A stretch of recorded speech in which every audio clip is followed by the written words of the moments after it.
Hello दोस्तों, आज हम आपको बताने वाले हैं दूसरा सवाल मैट्रिक्स का। तो आप ध्यान दें और हमारे चैनल को सब्सक्राइब करें और लाइक करें। तो मैं आपको दूसरा सवाल बताने जा रहा हूं, तो मैं चाहूँगा आपको समझ में ज़रूर आएगा। तो मैं सवाल की तरफ देखता हूं। क्वेश्चन नंबर कितना? Question number 2। A equal to कितना दिया है, अभी मैं बताता हूँ आपको, ध्यान से देखें।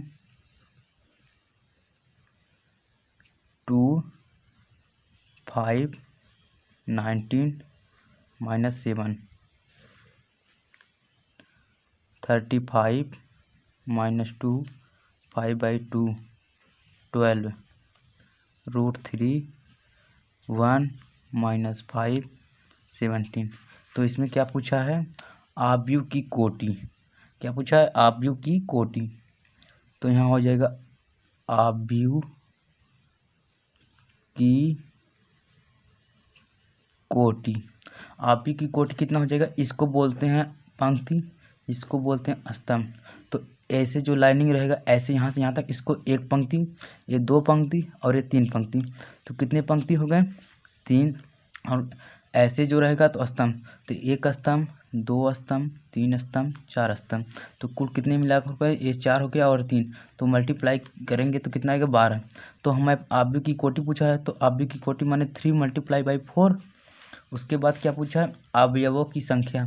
अवयवों की संख्या यानी कि देखो, मल्टीप्लाई करेंगे तो वही हमारा अवयवों की संख्या हो जाएगा। अवयवों की संख्या कितना हो जाएगा? 12।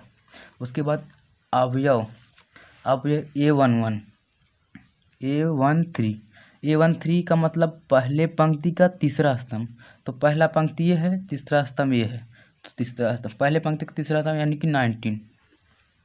उसके बाद A21, A21, तो उसके बाद हमारा क्या हो जाएगा? दूसरे पंक्ति का पहला स्तंभ, दूसरे पंक्ति का पहला स्तंभ क्या हो जाएगा? देखो, दूसरा पंक्ति ये है, पहला स्तंभ ये है, तो 35। उसके बाद A33 माने तीसरी पंक्ति का तीसरा स्तंभ। तो तीसरा पंक्ति कौन सा है? तीसरा पंक्ति यह है, तीसरा स्तंभ यह है, तो कितना हो जाएगा? बराबर -5। उसके बाद देखो A24, तो दूसरे पंक्ति का यानी दूसरे पंक्ति का चौथा स्तंभ। तो दूसरा पंक्ति ये है, चौथा स्तंभ यह है, कितना? 12। उसके बाद तो देखो दोस्तों, A23 माने A23 दूसरे पंक्ति का तीसरा स्तंभ, दूसरा पंक्ति ये है, तीसरा स्तंभ ये है, तो कितना हो गया? 5/2। तो यही हमारा फाइनली आंसर हो गया। और अब आपको समझ में आ गया होगा। धन्यवाद।